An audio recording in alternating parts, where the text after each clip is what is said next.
आप सभी को शारदीय नवरात्र की ढेर सारी शुभकामनाएं।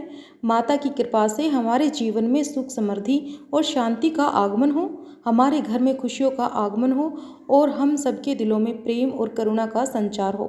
प्रिय भक्तजनों, आज आप सुनेंगे नवरात्र के दिनों में सुनी जाने वाली माँ जगदम्बा की कथा।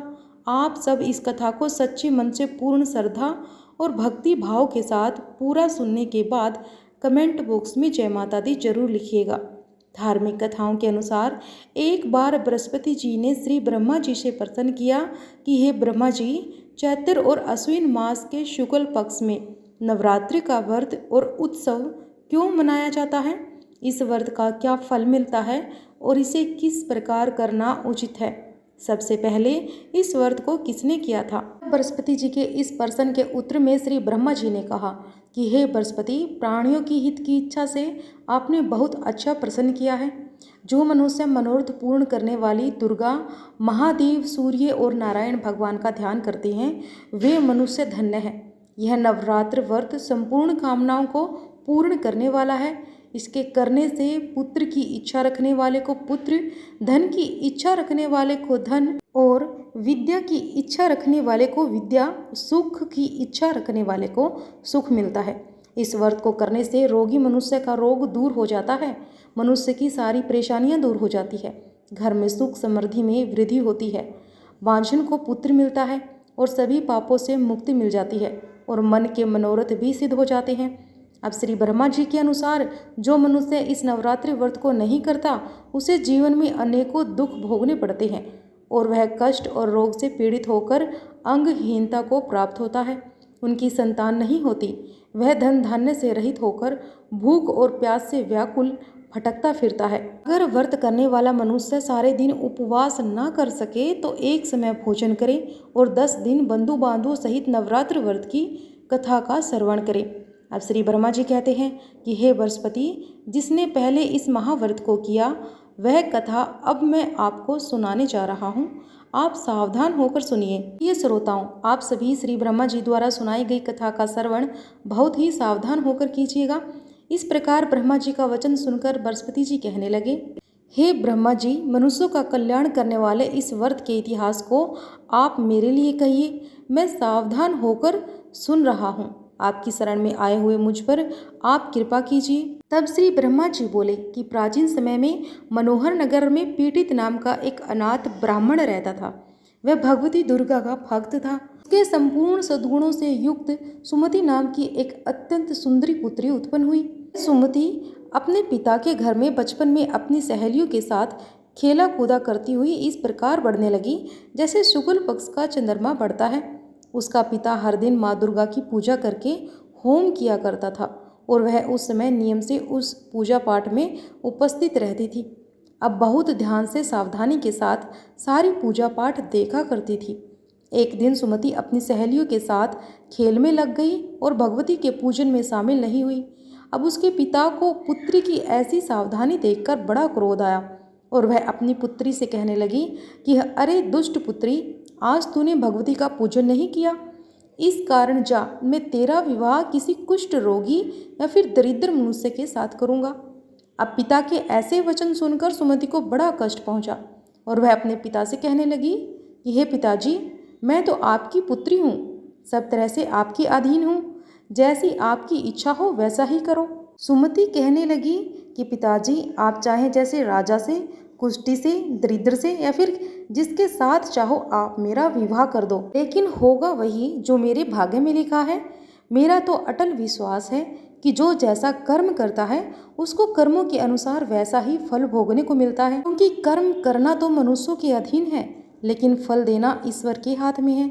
जैसे अग्नि में पड़ने से तिनके आदि उसको और अधिक जला उठते हैं, इसी प्रकार कन्या के निर्भयता से भरे हुए वचन सुनकर ब्राह्मण ने क्रोधित होकर अपनी पुत्री का विवाह एक कुष्ठी के साथ कर दिया और अत्यंत क्रोधित होकर अपनी पुत्री से कहने लगा कि हे पुत्री, अपने कर्म का फल भोगो, देखे तुम भाग्य के अधीन रहकर क्या करती हो। अब पिता के ऐसे कड़वे वचनों को सुनकर सुमति मन ही मन में सोचने लगी, अहो, मेरा बड़ा दुर्भाग्य है जिससे मुझे ऐसा पति मिला।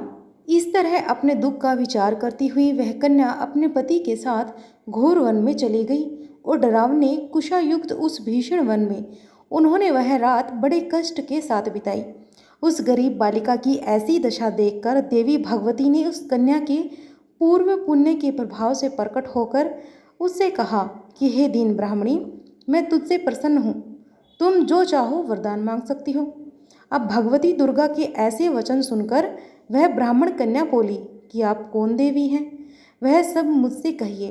ब्राह्मण कन्या का ऐसा वचन सुनकर देवी ने कहा कि हे पुत्री, मैं आदि शक्ति भवानी हूँ, मैं ही ब्रह्म विद्या और सरस्वती हूँ। प्रसन्न होने पर मैं प्राणियों का दुख दूर करके उन्हें सुख प्रदान करती हूँ। हे पुत्री, मैं तुझ पर तेरे पूर्व जन्म के पुण्य के प्रभाव से प्रसन्न हुई हूँ। तुम्हारे पूर्व जन्म का वृत्तांत भी सुनाती हूँ, ध्यान पूर्वक सुनो। तुम अपने पूर्व जन्म में एक भील की पत्नी थी और अति पतिव्रता थी। एक दिन तुम्हारे पति निषाद ने चोरी की। चोरी करने के कारण तुम दोनों को सिपाहियों ने पकड़ लिया और ले जाकर कारागार में कैद कर दिया, और उन लोगों ने तुम्हें और तुम्हारे पति को भोजन में कुछ भी नहीं दिया। इस प्रकार नवरात्र के 9 दिनों तक ना तुमने कुछ खाया और ना ही जल पिया। इस प्रकार 9 दिन तक तुमसे नवरात्र का व्रत हो गया। हे पुत्री, उन दिनों जो तुमसे व्रत हुआ, उसी व्रत के प्रभाव से प्रसन्न होकर मैं अब तुम्हें मनोवांछित वर देती हूँ। तुम्हारी जो इच्छा हो सो मांगो। इस प्रकार भगवती दुर्गा के वचन सुनकर वह ब्राह्मण कन्या बोली कि हे देवी, अगर आप मुझ पर प्रसन्न हैं तो हे दुर्गे भवानी, मैं आपको प्रणाम करती हूँ। आप कृपा करके मेरे पति का कोढ़ दूर कर दीजिए। देवी कहने लगी कि पुत्री, उस समय तुमने जो व्रत किया था, उस व्रत का 1 दिन का पुण्य पति का कोढ़ दूर करने के लिए अर्पित कर दो। उस पुण्य के प्रभाव से तुम्हारा पति कोढ़ से मुक्त हो जाएगा। श्री ब्रह्मा जी बोले कि हे बृहस्पति, इस प्रकार देवी के वचन सुनकर वह ब्राह्मण कन्या बहुत प्रसन्न हुई और पति को निरोग करने की इच्छा से जब उसने तथा अस्तु कहा, तब उसके पति का शरीर देवी भगवती की कृपा से कुष्ठ रोग से रहित होकर अत्यंत सुंदर और कांतिवान हो गया। अब वह ब्राह्मण कन्या पति की सुंदर देह को देखकर देवी भगवती की स्तुति करने लगी कि हे दुर्गे, आप दुर्गति को दूर करने वाली, तीनों लोगों का संताप हरने वाली, समस्त दुखों को दूर करने वाली और रोगी मनुष्य को निरोग करने वाली, प्रसन्न होकर मनोवांछित वर देने वाली और दुष्टों का नाश करने वाली जगत की माता हो। हे अम्बे, मुझ निअपराध अबला को मेरे पिता ने कुष्ठी मनुष्य के साथ विवाह करके घर से निकाल दिया है। पिता से तिरस्कृत निर्जन वन में अब मैं विचर रही हूँ। आपने ही मेरा इस विपदा से उद्धार किया है। हे देवी, मैं आपको प्रणाम करती हूँ, आप मेरी रक्षा कीजिए। अब ब्रह्मा जी बोले कि हे बृहस्पति, उस ब्राह्मणी की ऐसी स्तुति सुनकर देवी भगवती अत्यंत प्रसन्न हुई और उस ब्राह्मणी से कहने लगी कि हे ब्राह्मणी, तेरे उदालय नामक अति बुद्धिमान, धनवान, कीर्तिवान और जितेंद्र पुत्र बहुत जल्दी उत्पन्न होगा। ऐसा वर प्रदान कर देवी ने ब्राह्मणी से फिर कहा कि हे ब्राह्मणी, और जो कुछ तेरी इच्छा हो वह भी मांग लो। अब भगवती दुर्गा का ऐसा वचन सुनकर सुमति कहने लगी कि हे अम्बे माँ, अगर आप मुझ पर प्रसन्न हैं तो कृपा कर मुझे नवरात्र व्रत की विधि और उसके फल का विस्तार से वर्णन कीजिए।